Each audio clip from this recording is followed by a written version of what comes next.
You know, it's been a while, and with how special this game is to me, I think it's time I pull out the old reliable.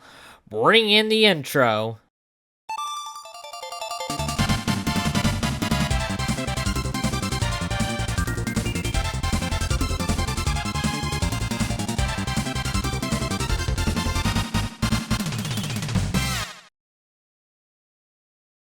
Ah, it feels so good to be back.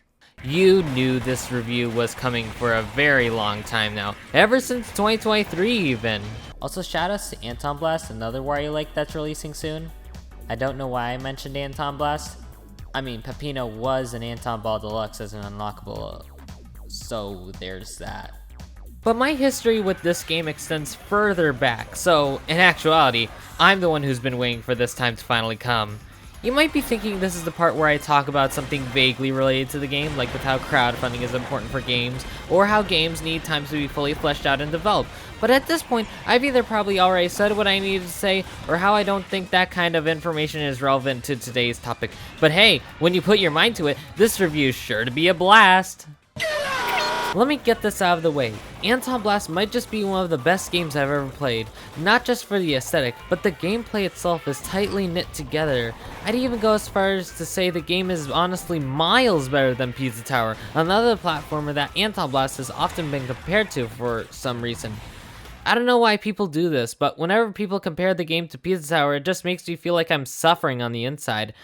Pizza Tower is more focused on speeding through the level, while in ANTONBLAST, sure, you also speed through the level, but I feel like the game goes at a slower pace while keeping the chaotic nature that makes ANTONBLAST, well, ANTONBLAST. But how did this game come to be, and how did we get here, you might be asking?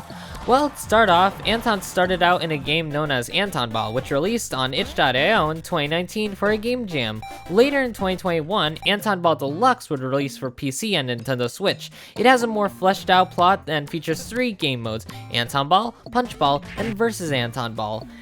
As you can see, I've pretty much done everything I could in this game, and I'm also in the top 20 scores on Punch Ball. You can really tell what kind of a person someone is based on some obscure facts, and that's really funny. ANTONBLAST is technically the 3rd game in the Anton series, and released not too long ago. So much so that as I'm currently writing the script, the game came out literally yesterday. Since the game is fairly new, I don't want to go too in depth with this game, so consider this a partially spoiler-free review. I'll drop some vague stuff here and there, but nothing major will be spoiled like the endgame stuff. You'll thank me later. I want to know though, is this game really as good as other people say? Is the Anton sweep real, or was it a hoax? I mean, I already shared my answer now, didn't I? But if you want to hear more, then I think it's time for me to say... ANTONBLAST has a straightforward plot. One day, Satan decides that he wants to be the reddest in the world. But in order to do so, he has to his mole steal Anton's prize spear collection. After getting to the first level of the game, Anton, or Annie, depending on who you choose at the start of the game, gets to Brulo's casino, where Brulo is also having issues with Satan. Brulo makes a deal with Anton, or Annie, where if either of them get rid of Satan's minions, Brulo will lift their ban from his casino. And that's pretty much all you need to know. Honestly, despite the basic plot, there's a level of charm that makes me appreciate this. I don't know why, but the execution of how this is established in the game is hilarious to me. Like, imagine pissing off Satan just because you're more red than him. I sure wouldn't. So looking at the gameplay, both Anton and Annie play the same. Therefore, they can both charge forward, slide, perform an atomic dive, roll down a steep enough slope, and of course, my personal favorite mechanic, scream. By holding control down on the keyboard, you can scream. While you may see it as a funny thing at first, what's worth noting is that screaming pushes back enemies, and I think that's a cool and funny little detail. But yeah, aside from that, I think the game's controls feel great. One additional thing the game has is a clutch boost mechanic, much like in Crash Team Racing. Fun fact, I've never actually played Crash Team Racing before. I think the way the developers implemented a mechanic from a completely separate game genre to a platformer is crazy, and to me, I think ANTONBLAST manages to pull it off quite amazingly. Pulling off clutch boosts throughout a level, seeing the number of boosts go up each time, is always great to see. But you know, there's one thing I think we're missing from this section, and I think you know what it is at this point. Say it with me now. ANTONBLAST features its own spin on the hurry up mechanic from Wario 4 known as Happy Hour. Basically, you rush back to the entrance of the level. However, what's different this time is that you go through a new route towards the exit each level. I won't spoil much, but most of the happy hours were surprising to say the least. And sure, sometimes you go through previous parts of the level, but I still feel a sense of panic and dread getting through each happy hour, knowing that I don't have much time left. The gameplay, in my opinion, is sublime, and the same goes for the design and art style of this game. I don't know how to describe it, but throughout my entire playthrough of ANTONBLAST, it felt like I was playing through a Saturday morning cartoon from the 2000s, except the characters swear and lots of other stuff happens too. When it comes to video games, the art style is probably the first thing people look at, but color me surprised when I say that the first time I saw ANTONBLAST, I was hooked immediately. The designs of the characters are amazing and I love each and every one of them, so much so that they make me put a shitty grin on my face. Hell, I'd even go as far as to say that this entire game makes me smile.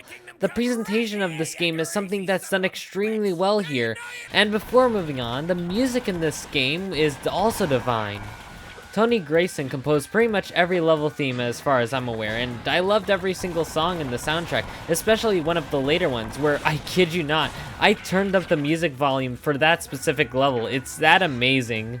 Speaking of levels, each level has a specific theme to it, from being in a cave to being in a sewer to even a level dedicated to the pool rooms.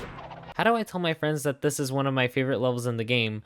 While ANTONBLAST is very limited to how many main levels there are, that being only 12 of them, I feel like the game shines in how each level is executed. They all have their own unique set pieces and treasures to collect, which I'll get into later. But first, another thing this game has, like pretty much any other game, is bosses, and to be honest, they're ball-bustingly hard. Even when I manage to nail down the patterns of each boss, I still die quite a lot. Though, if I were to be honest, my favorite of the bosses definitely has to be Jewel Ghoul. Everything about this fight, from their design to the music to even the attacks, are all really fun. And yeah, I died quite a bit. A lot even. But in all honesty, it was a surprisingly fun fight, and another spoiler warning, the way each of the boss fights end is also well done, with each of them ending off with Anton, or Annie, finishing each boss off in a unique way. It's a satisfying thing to reward players who are able to get through the fight, and I admire that so much. Moving back to the topic of treasures, each level has a different set of treasures to acquire. These include spray cans, which allow you to change the color of Anton and Annie, cassette tapes, which allow you to listen to different music, and a third item, which according to the game is also known as Annie's Mementos. I'm not sure if that's correct, but whatever. The main collectible in this game are the spirits. As mentioned before, Satan has stolen all 19 of Anton's spirits, so every level, even the bosses, have a spirit to collect. If you think you're not going to get a spirit in a particular level, think again. The game makes sure you collect each spirit in every level, so much so that I don't even know what happens when you don't collect the spirit in a level. But yeah, I think the collectibles in this game are super cool. I think the challenge of getting each of them is satisfying when you nail it as well. But if you think we're done here with the main content, think again. There's a bunch of other cool stuff in the game as well that I should go over, such as Brulo's shop, where you can buy things from spray cans, music tapes, temporary advantages to help you in the level, to even permanent health upgrades, which leads me to wonder, why couldn't ANTONBLAST have 6 hit points as opposed to 3 at the start? I might be imagining things, but didn't the game used to have 6 of them at the start in a certain demo? After you beat the game, I feel like there's not much to do if you haven't gotten used to the controls yet. Though, after clearing a level, if you want to play it again, you can, but now you have the choice between an arcade mode, a time trial mode, or a combo attack mode. Arcade is basically the normal level, but time trial works the same way that Crash Bandicoot does time trial modes, while combo attack brings back the combo meter from the demos and basically forces you to try and keep a single combo throughout the level. And if you break the combo at any time, well, that happens. Of course, if you haven't collected all the optional collectibles, you can still do it by returning to previous levels, which could add a bit of replayability to the game. I think while the game manages to create a brilliant game, I don't see myself returning to an old save file unless something big comes up. I guess to cap off this segment of the review, I kinda want to talk about the difficulty curve of this game. Funnily enough, the game can get really hard at times, especially in the latter half of the game where the difficulty curve is consistently growing, and to be honest, the final bits of the game, which I will not show here, are especially grueling. But if you want me to be really vague, it took me about an hour alongside 20 to 30 attempts to get through the final boss's first phase. And that's all I'll say on the matter. I want you to figure out for yourself what happens in the game by playing ANTONBLAST. As I've mentioned before, ANTONBLAST is definitely one of my favorite games. Despite this, I can't deny that this game gets monstrously difficult by the end of the game, to the point in which I felt like I was entering a state of acceptance I do with other games. Aside from that, the game is a decent enough length. I basically beat it in about 6 hours on launch day, with even more stuff for me to do eventually down the line, such as getting all the collectibles. Additionally, the devs did say that they would eventually implement free content updates for the game, though it shouldn't interfere with the main story of the game. Now, do I recommend ANTONBLAST? I can't recommend it for everyone, nor can I speak for anyone, but if you like 2D platformers and want to try a unique game out for yourself, ANTONBLAST is definitely the game for you.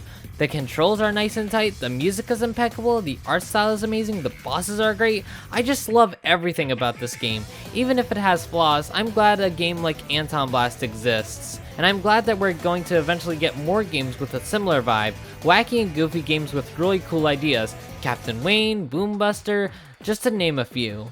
Now that I mention it, I did mention ANTONBLAST in my Pizza Tower review near the end, so I might as well give another shout out to another game.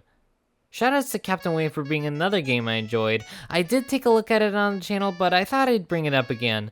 The game has some really great gameplay and a really great art style. Both ANTONBLAST and Captain Wayne are different genres, but whatever.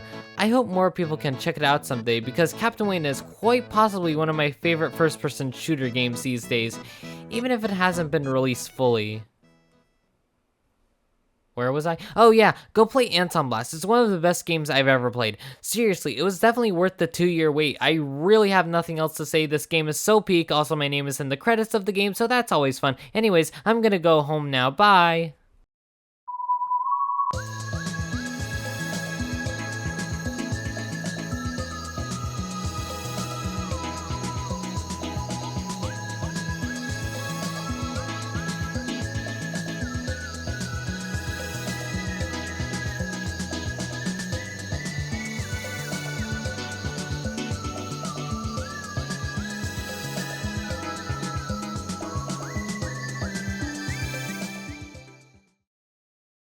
Take a screenshot! It'll last longer!